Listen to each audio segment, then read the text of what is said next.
So இன்ஸ்டாகிராமில் இருக்க most of the business என்ன பண்ணுறாங்க அப்படின்னா, அவங்க போடுற ஒவ்வொரு கான்டென்ட் வீடியோஸ்லையுமே ஸோ என் ப்ராடக்ட்டை பை பண்ணுங்கள், என் சர்வீசஸை பை பண்ணுங்கள், ஆர்டர் பண்ணுங்கள், நான் ஆஃபர் தரேன்.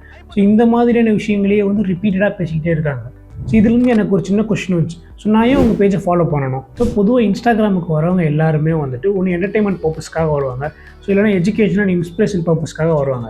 பட் அப்படி வர இடத்துல எப்போ பார்த்தாலுமே ஒரு ப்ராடக்ட்டை சேல் பண்ணிக்கிட்டே தான் இருக்கோம் அப்படின்னா கண்டிப்பாக அது அவங்களுக்கு கொஞ்சம் வந்து டிஸ்ட்ராக்டிங்காக இருக்கும். ஸோ நம்மளை அவங்களை அன்ஃபாலோ பண்ணிட்டு போகிறதுக்குள்ள வாய்ப்பு இருக்குது.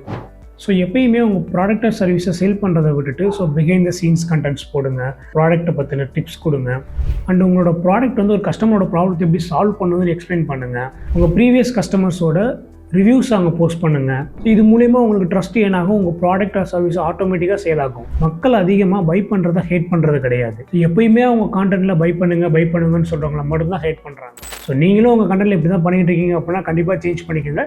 ஸோ ஒரு க்ரோத் உங்களுக்கே தெரியும். அண்ட் மறக்காமல் எங்களை ஃபாலோ பண்ணிவிடுங்க.